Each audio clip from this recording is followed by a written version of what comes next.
नमस्कार दोस्तों, मैं आचार्य योगेश चोपड़ा अपने YouTube चैनल राम जी एस्ट्रोधाम में आप सबका तहे दिल से स्वागत करता हूँ। आज जो मैं विषय लेके आया हूँ वो है प्रवज्र राजयोग। कहा जाता है कि जब भी कुंडली में 4 या 4 से ज़्यादा ग्रह किसी भी भाव में बैठ जाते हैं तो वो प्रवज्र राजयोग का निर्माण करते हैं। ये राजयोग किसी भी भाव में बन सकता है, परंतु जब कुंडली के त्रिक भावों दुख स्थान 6, 8, 12 में यह योग बनता है तो बहुत बेकमाल बनता है। जब भी त्रिक भावों में एक ग्रह, 2 ग्रह या 3 ग्रह बैठते हैं तो वह कभी भी अपना अच्छा फल नहीं दे पाते, परंतु यदि इन्हीं भावों में 4 या 4 से ज़्यादा ग्रह बैठ जाते हैं तो वह एक सुंदर प्रवज्र राजयोग का निर्माण करते हैं, जो कि व्यक्ति को बहुत ज़्यादा बुलंदियों पर लेके जाता है। प्रवज्र राजयोग अगर कुंडली में बन रहा है तो वह तभी एक्टिव होगा जब कोई ग्रह इस योग को एक्टिव कर रहा हो, या ऐसा कोई ग्रह जो पूरी कुंडली को संचालित कर रहा हो, तभी एक सुंदर प्रवज्र राजयोग का निर्माण होता है। नहीं तो यह योग कई कुंडलियों में बनते हुए भी एक्टिव नहीं हो पाता और व्यक्ति सारी ज़िंदगी ऐसे ही भोग के चला जाता है। ये भी तय है कि अगर किसी कुंडली में प्रवज्र राजयोग बन रहा है तो उस व्यक्ति को बहुत बड़े एकांतवास, अपमान और आलोचना का सामना करने के बाद ही इस सुंदर प्रवज्र राजयोग को भोगने की क्षमता मिलती है। नहीं तो ऐसे व्यक्ति का सारा जीवन यूं ही बीत जाता है और इस योग का निर्माण ही नहीं हो पाता। अगर कुंडली में प्रवज्र राजयोग के साथ साथ विपरीत राजयोग का भी निर्माण हो रहा है तो यह सोने पे सुहागा का काम करता है। विपरीत राजयोग यदि त्रिक भाव 6, 8, 12 के स्वामी 6, 8, 12 में ही बैठ जाएं तो ऐसे व्यक्ति को प्रवज्र राजयोग के साथ साथ विपरीत राजयोग का सुख भी मिलता है, जो कि व्यक्ति में एक दिव्य दृष्टि और उसके मुंह से निकली हुई कोई भी बात को पूरा कर जाता है। अगर छठे भाव का स्वामी 8वें में बैठ जाए और 12वें भाव के स्वामी की दृष्टि उस पर पड़ जाए तो 8वां भाव पूरी तरह से एक्टिव हो जाएगा, जो कि प्रवज्र राजयोग और विपरीत राजयोग दोनों का निर्माण करेगा, जो व्यक्ति को बहुत ज़्यादा ऊंचाइयों पर लेके जाने की क्षमता रखता है। आइए आज मैं कुछ कुंडलियों के माध्यम से आपको ये समझाने का प्रयत्न करूँगा कि किस तरह से एक हमारे देश के अंदर महान व्यक्ति जितने भी हुए हैं जिनकी कुंडलियों में प्रवज्र राजयोग का निर्माण हुआ, उनको अपने जीवन काल में किस तरह से आलोचना, अपमान, एकांतवास का सामना करने के बाद इस योग को उन्होंने पूरी तरह से फलित किया।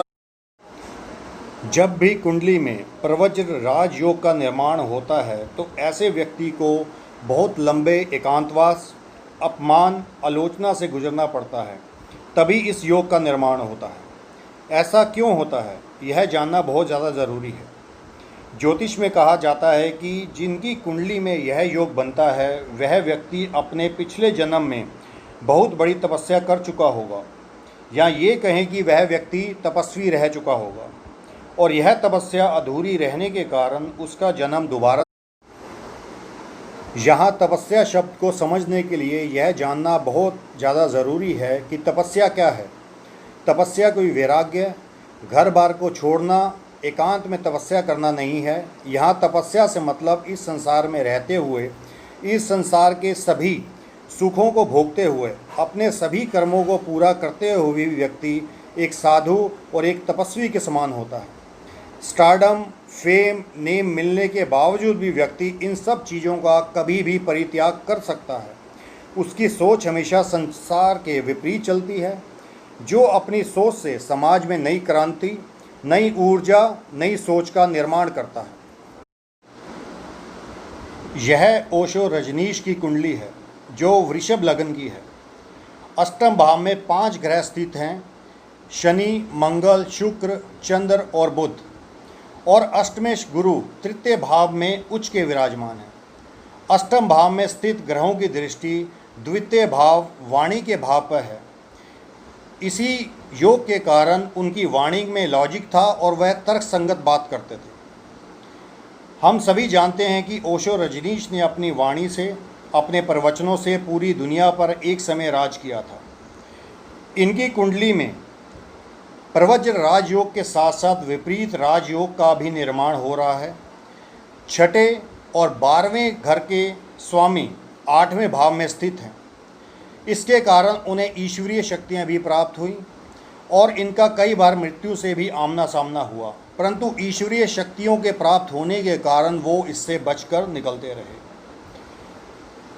इन्हें अपने जीवन काल में कई स्कैंडल्स, आलोचनाओं, अपमानों का सामना करना पड़ा था, परंतु अपनी सोच, अपनी क्रांतिकारी विचारों और वाणी के दम पे इन्होंने अपने आप को सिद्ध किया। यह सदी के महानायक अमिताभ बच्चन जी की कुंडली कुंभ लगन की है। इनकी कुंडली में भी अष्टम भाव में 4 ग्रह स्थित हैं, सूर्य, मंगल, शुक्र और बुध, जिनकी दृष्टि द्वितीय भाव वाणी के भाव पर है। हम सभी जानते हैं कि एक समय इनकी आवाज़ को रिजेक्ट कर दिया गया था, परंतु आज उसी आवाज़ के दम पे इन्होंने पूरी दुनिया पे राज किया है। इन्होंने भी स्टार्टिंग में काफ़ी रिजेक्शन का सामना किया था और बाद में इनकी कंपनी जब घाटे में पहुंच गई थी तो उन्हें एक लंबे एकांतवास, आलोचना का सामना करना पड़ा था। इस प्रवज्र राजयोग के एक्टिव होने पर इन्होंने किस तरह से कमबैक किया और आज तक फिल्म इंडस्ट्री पर छाए हुए हैं। जब कुंडली में प्रवज्र राजयोग 6, 8, 12 भाव में बनता है तो व्यक्ति को स्वयं पता नहीं होता कि वह किस सिंहासन का मालिक है, परंतु परिस्थितियों से लड़कर, जूझकर ही व्यक्ति को पता चलता है। जब व्यक्ति हर तरह से हताश हो जाता है तब अंदर से एक ऊर्जा का स्रोत फूटता है, तो व्यक्ति हिम्मत से लड़कर खड़ा होता है और उस व्यक्ति का नाम होता है, क्योंकि ईश्वरीय शक्तियाँ इन व्यक्तियों के साथ होती हैं। इस पर मुझे एक शेर याद आ रहा है कि मत खोल मेरे माझी की किताबों को, मत खोल मेरे माझी की किताबों को, जो मैं था वो मैं रहा नहीं और जो मैं हूँ वो किसी को दिखा नहीं। देवानंद की कुंडली तुला लगन की है। इनके 12वें भाव में 4 ग्रह स्थित हैं। चंद्रमा की दृष्टि भी 12वें भाव पर है। इस तरह 12वें भाव में 5 ग्रह एक्टिव हैं। इस योग के कारण ही उन्हें एवरग्रीन स्टार कहा जाता है। उनमें एनर्जी भरपूर थी। हर फिल्म को वह फुल एनर्जी के साथ बनाते थे और स्वयं उसमें एक्टिंग करते थे। उन्होंने अपने अंतिम समय तक वह फिल्मों में एक्टिव रहे। प्रवज्र राजयोग में व्यक्ति अंदर से साधु होता है। व्यक्ति अपने आप को प्रूफ करने के लिए काम करता है, चाहे उसको कितनी भी असफलताओं का सामना करना पड़े।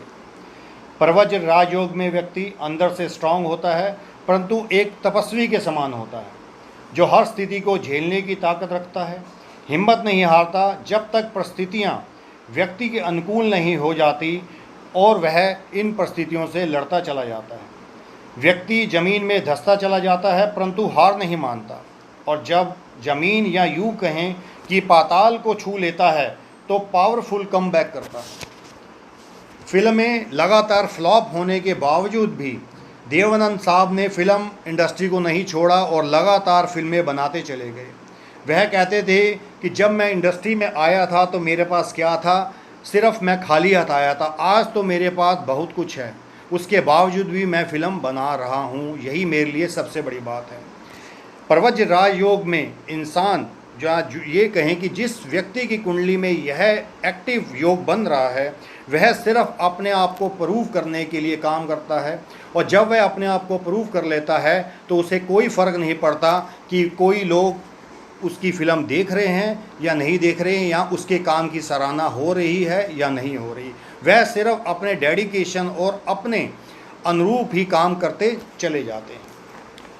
अब देखिए, ये साधारण से दिखने वाले व्यक्तियों की कुंडलियों में जब प्रवज्र राजयोग एक्टिव हुआ उस समय इस योग को एक्टिव करने वाली दशाओं का समय चल रहा था, जिसे इस साधारण से दिखने वाले व्यक्तियों को असाधारण बना दिया, जो कई युग तक याद किए जाएंगे। मुझे पूरा विश्वास है कि इस वीडियो से आपके ज्ञान में वृद्धि हुई होगी। राम जी और हनुमान जी की कृपा आप सब पे हमेशा बनी रहे। जय श्री राम।